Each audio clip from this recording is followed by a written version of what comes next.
October, November 2024, paper 6, variant 2. Question 1, figure 1.1 represents a stack of glass microscope slides. Okay, we have very thin slides of glass. Student takes measurements of the stack glass.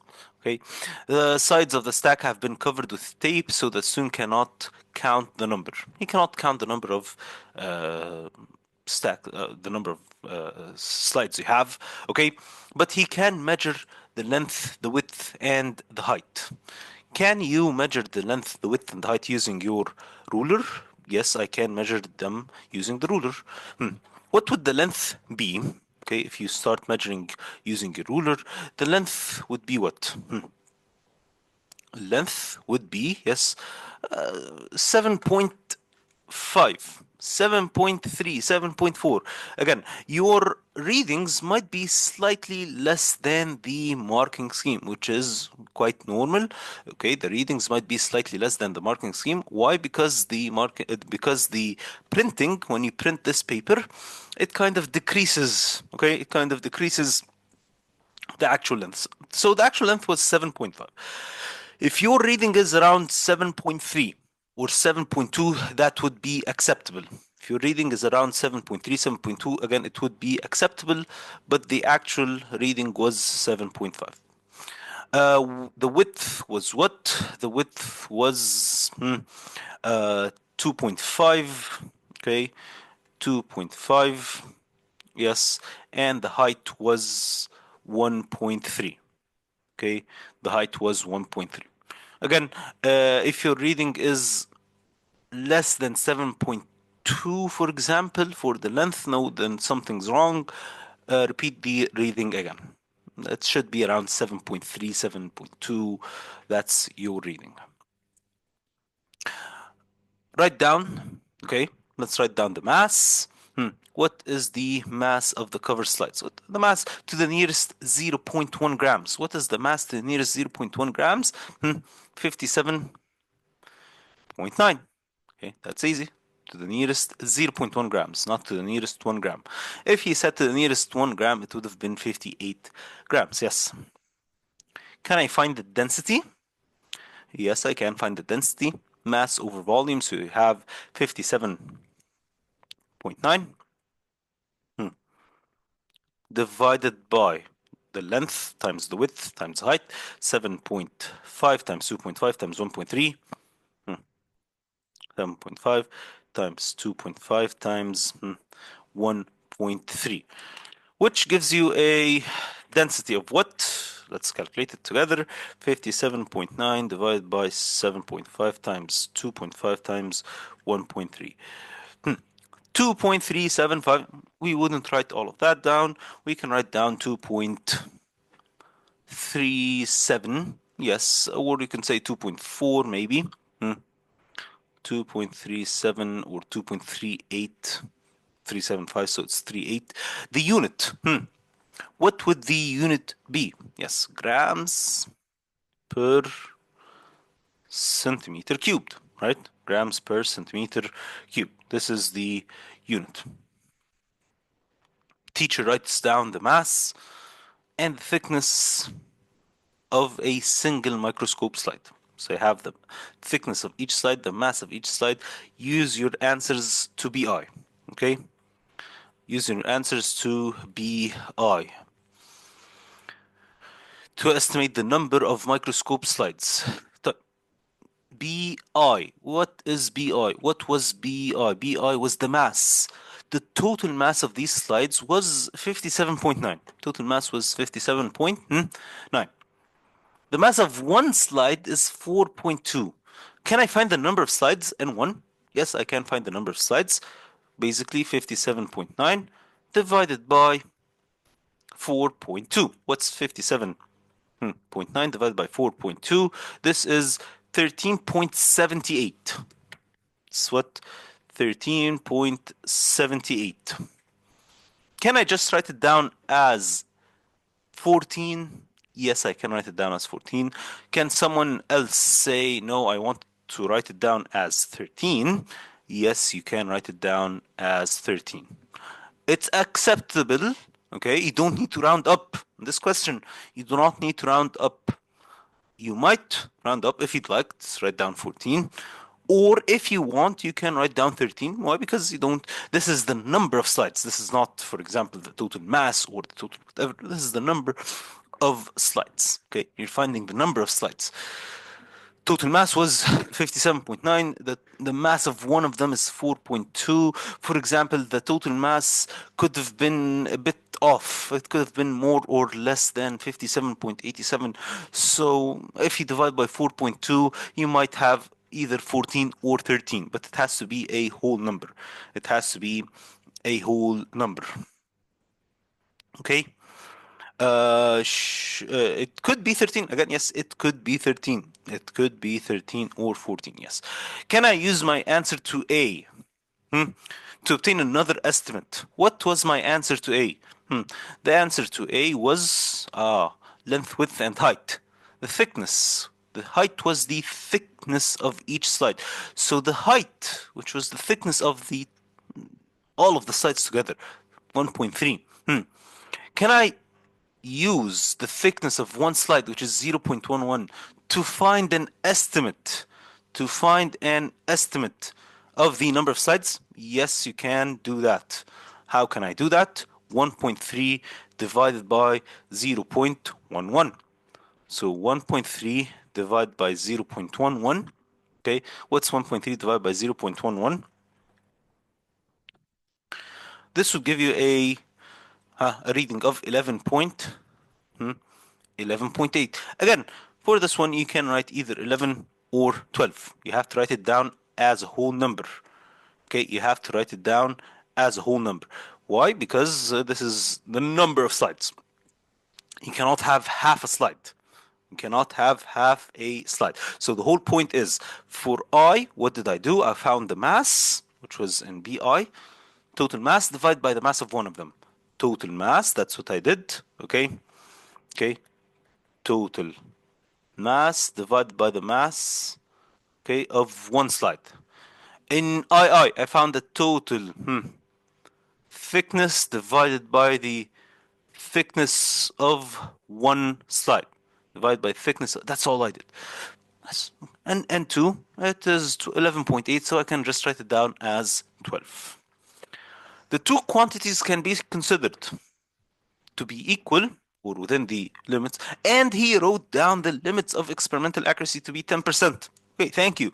State whether N1 and N2 can be considered to be equal or not. Are they equal or aren't they equal? Let's find out. First of all, 14 divided by 12. What is 14? What is 14 over 12? Okay, what is 14 over 12? It's 1.16. 1.16 or 1.17. No, you can't write down two significant figures. It's either 2 or 3. Paper 6, it's either 2 or 3. So 1.17, is it acceptable? We always write down the larger number over the smaller number. 1.17, this is 17%. This is 17%, which is not acceptable. Okay, why is it not acceptable? Because it's exceeding the limits of experimental accuracy. Okay, not acceptable. Okay, why? Because exceeding, okay, the limits. For this question, he said the limits are 10%. So you have to abide by 10% exactly. For this question, he said 10%. Oh, so yeah, I have to abide by 10% exactly. If for this question, again, for this specific question, if the limits were, or if you found that the difference was 11%, if the limits were, so 11% is unacceptable. Why is it unacceptable? Because the limits have exceeded 10%. Okay. Again, we divide the larger number by the smaller number, 14 over 12, not 12 over 14. The larger number by the smaller number. Suggest one reason why the estimated values of n are different. Why are the estimated values of n different? Someone said 12, someone said 13, someone said 11.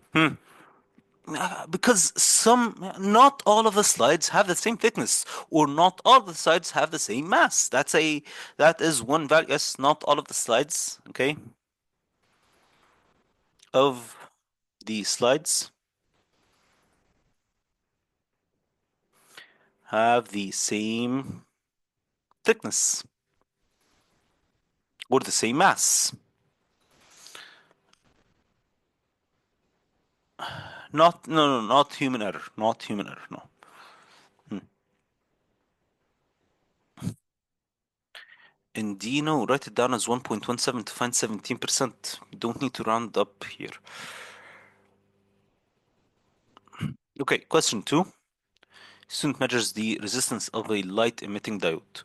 What is a light emitting diode? This thing over here is called a light emitting diode. If you do not know what a light emitting diode is, it's okay. Why? Because you have a circuit. You know all of the components in this circuit. You know that this is the battery or the power source. You know this is a switch. This is a resistor. Therefore, this has to be a light emitting diode.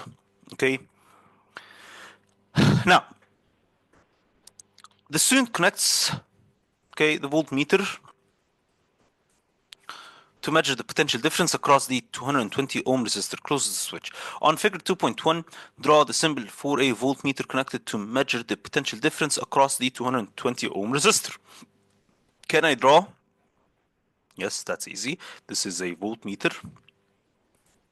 That's it. Two very easy marks. Write down the reading in the top row of 2.1. Can I write down the reading of this voltage? Yes, the reading would be what?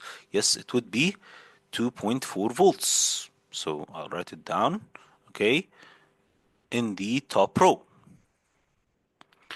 2.4 volts.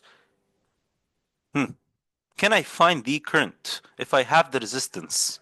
Okay, in the student disconnects the voltmeter and he uses this equation I equals V over R. Can I find the current? Yes, I can find the current. What would the current be?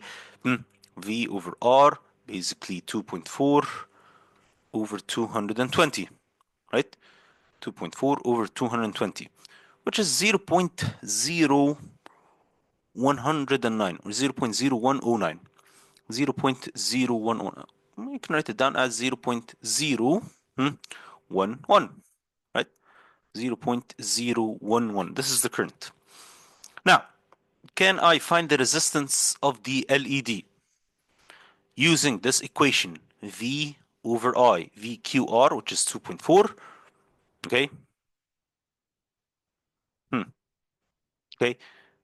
Divided by the I, divided by the current. Can I find it using these? Yes, I can do that. Okay, so here you have the resistance. If you take a look again at the circuit, you have the circuit, right? You have the resistance of the voltage. You have the resistance of the resistor, and you have the voltage of the resistor. Then V, okay, you write VPQ. You write it in the table. Let's calculate it. Divided by, which would give you a resistance of 218. Okay, or what should you do? Yes, divide by, yes, exactly. Divide, this would be 190. Okay, 2.1 divided by 0.11, 190. Okay, or 191 it is acceptable as well. 190.9, I know it's 190.9, which can be written down as 191.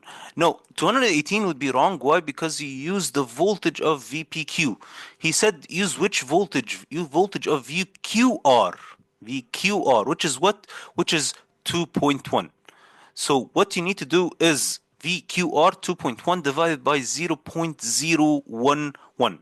Okay, you have VPQ and VQR, two different voltages. Okay, two different voltages. VPQ is the voltage of the resistor, VQR is the voltage of the LED. Now, The student removes the 220 ohm resistor and replaces it with another 330 ohm resistor. Use the information to calculate the value of the potential difference. Okay, use the value to find the potential difference of the 330 ohm resistor. Again, can I find the voltage? Yes, I can find the voltage. How can I find the voltage? Okay, how can I find the voltage? You have the current, you have the resistance. V equals what? V equals I R. What is the current? The current is 0.0076. What is the resistance? 330. V equals IR. Okay. Let's calculate it. 0.0076 times 330, which gives you a voltage of 2.5 volts. 2.5 volts. Again, what did I do? This is the I, 0.0076, and this is the R, the new resistance. This is the new resistance. Let me write it down explicitly because times 330. We just multiply and define the voltage. Okay? As the resistance between points P and Q changes, the current changes. Use your results. Okay? Use your results in table 2.1 to write a conclusion stating how the current affects the potential difference across the LED. How does we need to write down a result? Let's check out the voltage and resistance and the current. As the resistance, it was 220, it became 330. The current was 0.01. Okay. Any conclusions? Yes. As the current decreases, okay, the resistance increases, right? As the current decreases, the voltage, as the current, where's the current? 0.01, 0.0076, right? What happened? The current, yes. Okay, let's write it down. He's asking about A. He's asking about as the resistance between P and Q changes, the current in the circuit changes. As the resistance changes, the current changes. Use the results in table 2.1 to write a conclusion stating how the change in current affects the potential difference. How the change in current affects the potential difference VQR. Okay? VQR. Again, where is VQR? That's the whole problem with this question. It's very tricky because you have VQR, VPQ, and you have too many things, too many variables to think about in one question. That's the whole trick of this question. Okay, we want to take a look at VQR. I want to take a look at VQR, right? What happens as the current decreases? The voltage decreases, right? As the current, so it was 0.011, right? Or 0.0076, and then it became 0.011.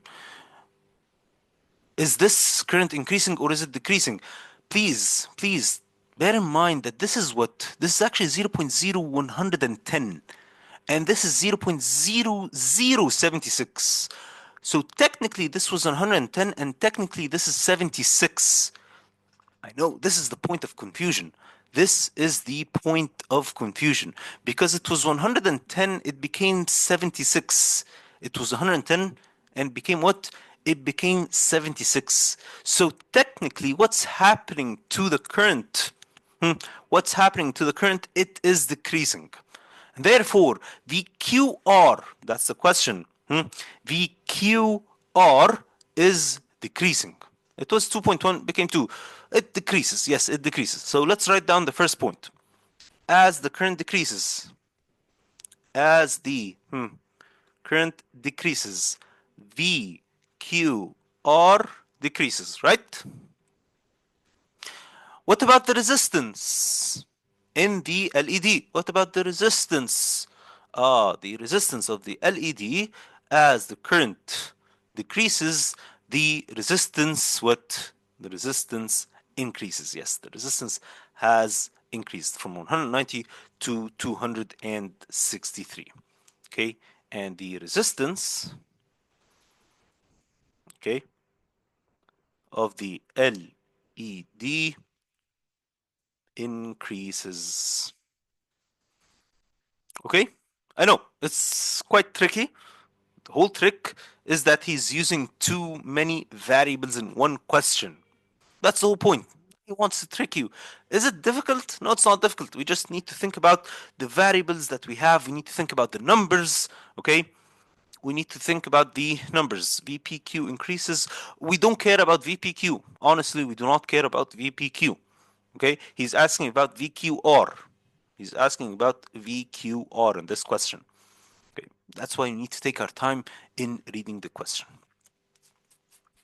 Another student uses a variable resistor. Can I draw the symbol for a variable resistor? Yes, I can draw the symbol for a variable resistor. You have a resistor with an arrow passing right through. Explain one advantage of using a variable resistor for this purpose rather than the procedure carried out in A and B. Why would a variable resistor be better for this equation? Why would a variable resistor be better than just removing the resistor? If you read the experiment again, what did we do? We had a 220 ohm resistor, we removed it, we placed a 330 ohm resistor. What can we say?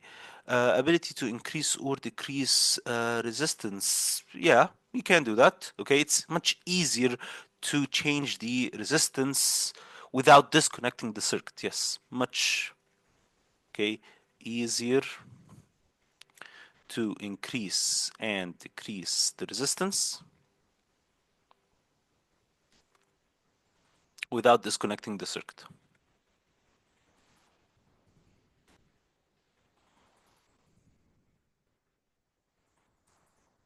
Okay, the circuit. No, the sliding contact would have the arrow pointing at it. This is a variable resistor. The sliding contact would be the arrow pointing at the resistor from outside of the resistor. Okay? Without connecting the circuit. Without connecting the circuit. Okay? Okay.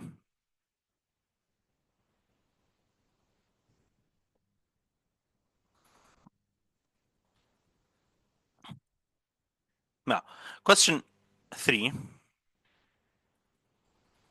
To be able to change without changing the resistor? Yes. Okay. Control the current. Yes, you can control the current. You will be able to control the current. It wouldn't be 100% wrong. Okay. Yes, you can control the current.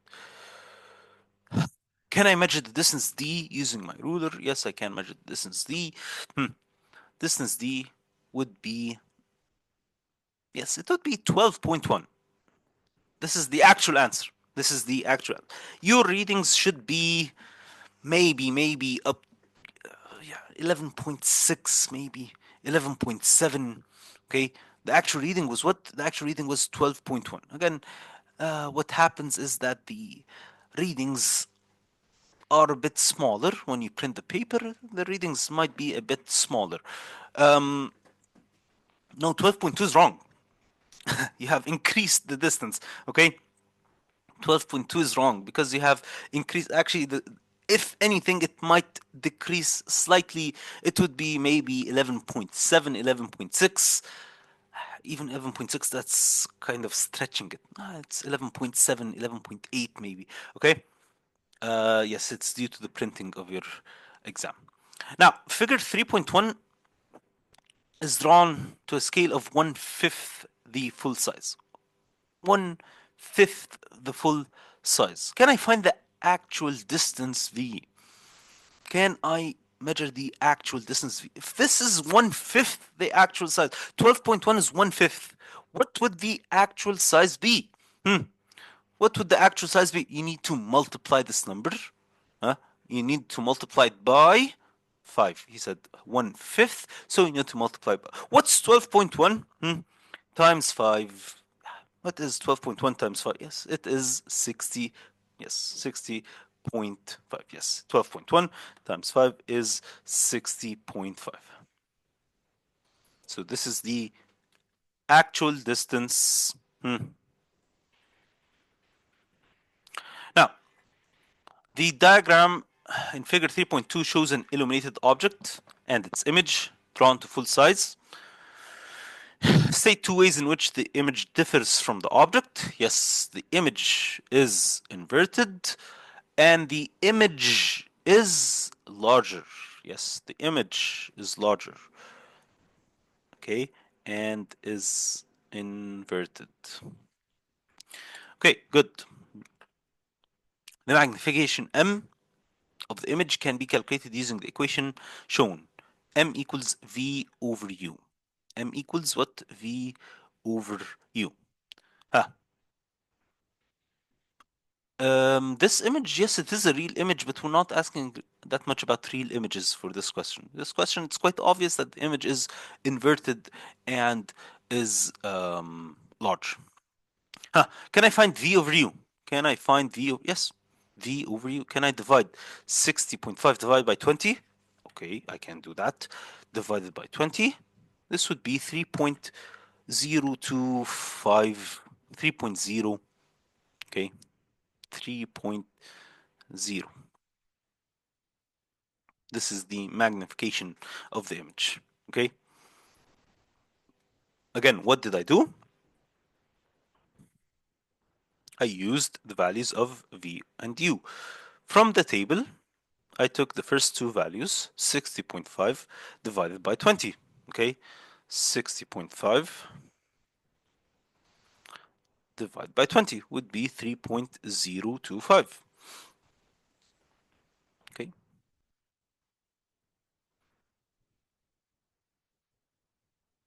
No, he wants the first two values, okay? You need to use the first two values, okay? Hmm. The student repeats the procedure for values of U, 25, 35, 45, up to 60. Is there a unit? No, there is no unit for the magnification. Can I plot the graph? Yes, I can plot the graph. He already plotted the points. Draw the best fit curve. Plot a graph of V on the y-axis. Okay, so V slash centimeters on the y-axis. V slash centimeters on the y-axis. And then U slash centimeters on the x-axis. Okay, on the x-axis. Let's plot the points. He said it's a curve, so it's quite obviously a curve. V slash centimeters, we start off with 60.5 with 20. So I have U 20 and this is 60.5. So it's all the way up here. Plot a small x. And then next value is 37.2 with 25. 25 and 37.2. Where's 37.2? This is 35, 7. Next value is 35 and 26.5. 35 and 26.5, which is right here. Okay. And then 45 and 22.7. 45 and 22.7, which is 22.7. Okay. Right over here. Okay. 55 and 20.9 or 21. Yeah. Okay. 55 and 21. And then last but not least, 60 and 20. 20.2 or 20. 60 and 20.2. Yes, this is very obviously a curve. This is not a straight line. This is not a straight line. Please do not draw a straight line. This would be a curve using your hand. Okay. Curve, continuous line passing through all the points. This is a curve. You have to draw it. Do not join every 2 points using the ruler, for example. Do not do that. That would be 100% wrong.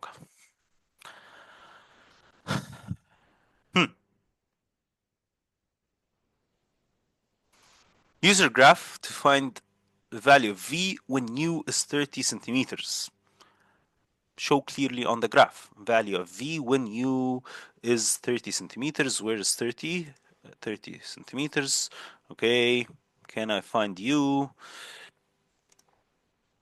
on the graph? You have to draw. You have to draw a line from 30 when U is 30. Okay. At this point, probably it's 30, 31, 32. It would be acceptable. Yes. Okay. So my graph is at 30. Okay. If your value is 30, it would be okay. 31, 32, it would be okay.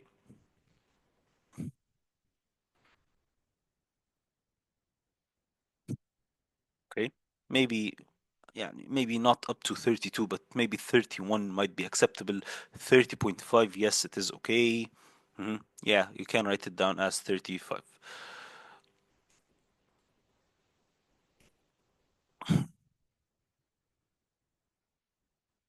The focal length of the lens can be found using the equation f equals uv over u plus v.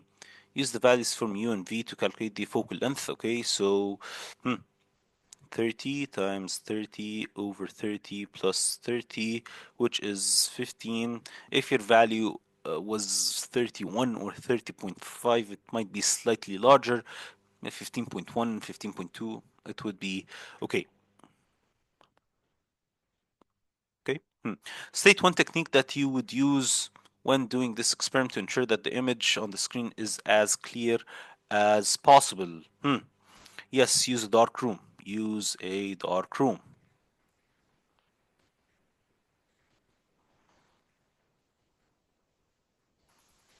Okay. Yes, you can move the screen slowly. You can move the object slowly. Exactly. Question 4. Plan an experiment. Hot water is poured into a glass beaker and allowed to cool down. Okay. And allowed to cool down. Plan an experiment to investigate how the rate at which the water cools depends upon the diameter of the water surface exposed to air. So you have different containers. You have different containers. You're provided with a supply of hot water, a cell glass. Think about the experiment. What does he want? To investigate how the rate at which the water cools depends on what? The diameter of the surface exposed to air. So basically, you have several beakers, right? You have several beakers. Each beaker has a different diameter. Each beaker has a different diameter.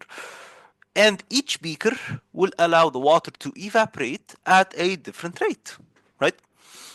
And you should know that as you increase the surface area of this beaker, the evaporation would increase, or the rate of cooling in this case would increase, right? So, yes, the independent variable is the diameter of the beaker. I solved the question. That's it. The independent variable is the diameter of the beaker. The dependent variable is the rate of cooling. We need to think about the apparatuses needed, right? Write down any additional apparatuses, the steps, controlled variables. That's it. Let's write it down. You may include a diagram if you wish, if you want. We don't really need a diagram. First of all, what are the range of values? What are the range of values in this question? The independent variable is, yes, the thing that you are changing. What is the variable that you are changing?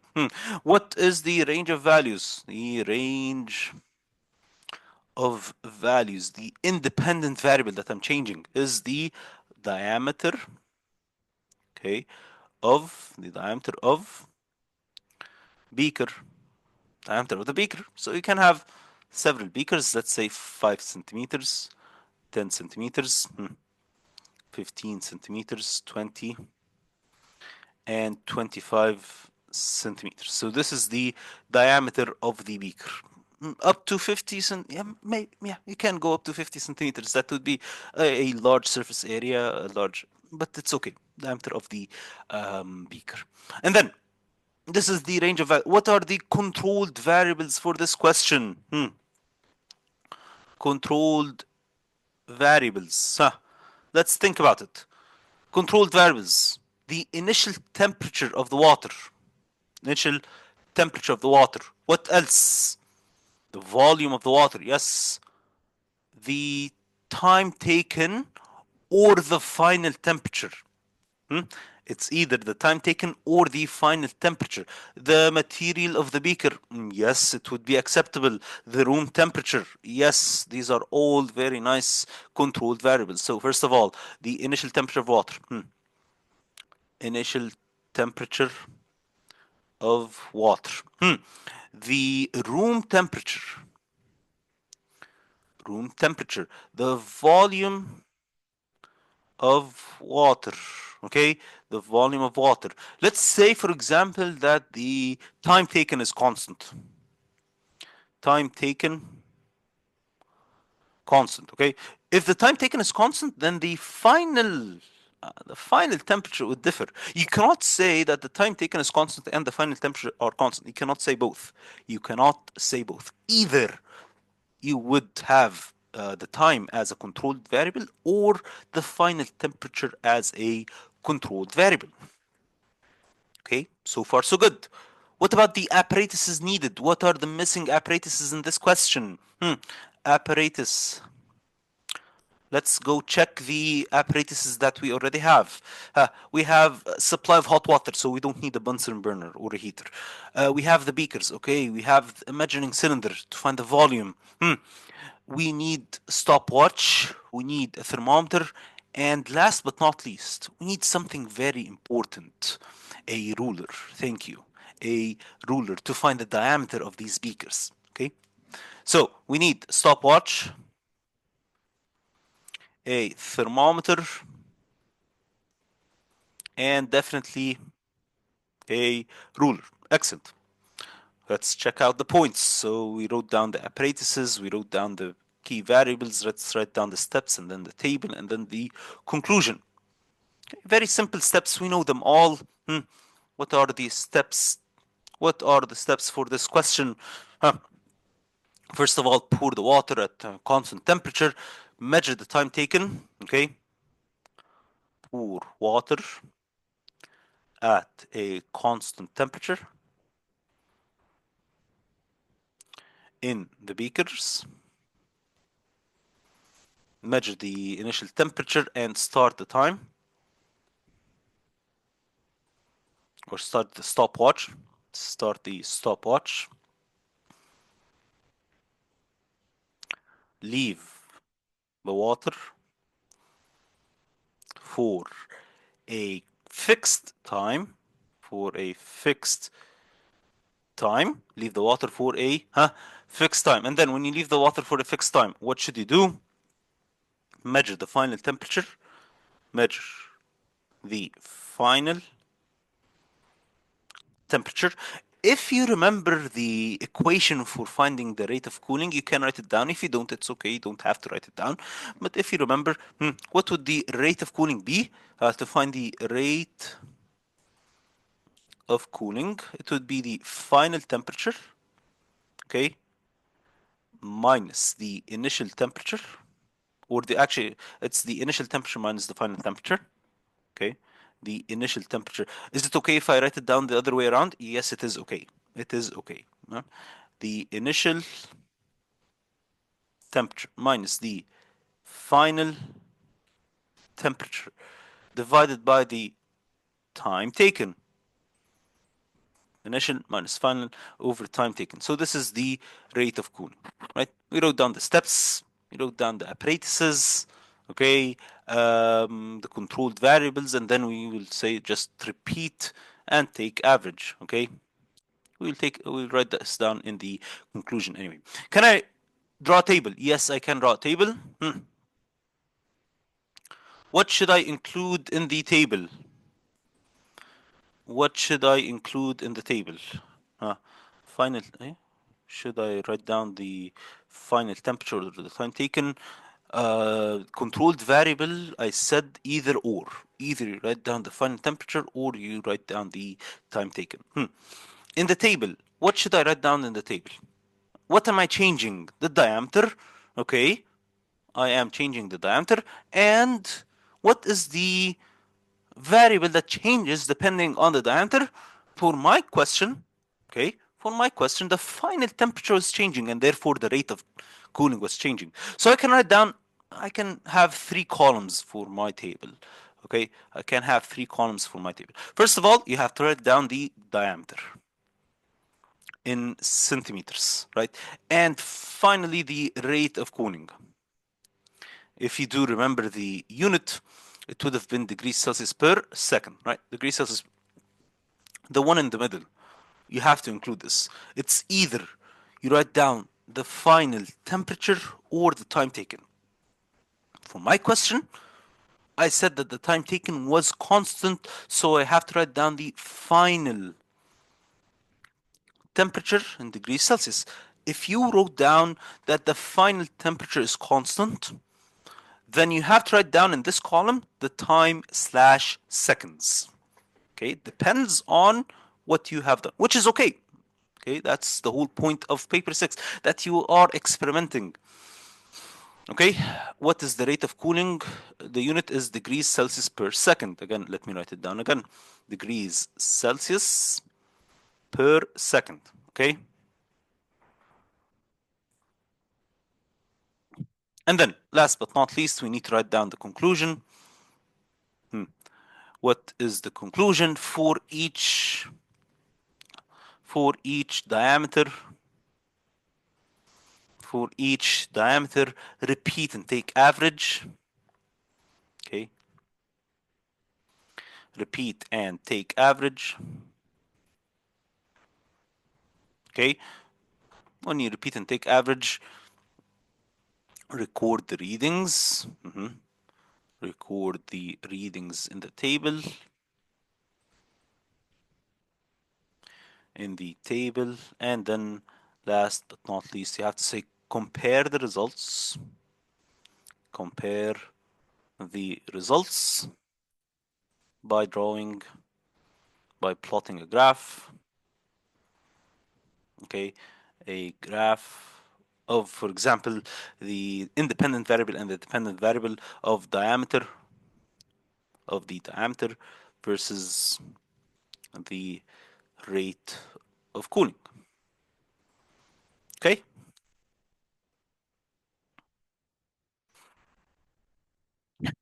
Okay.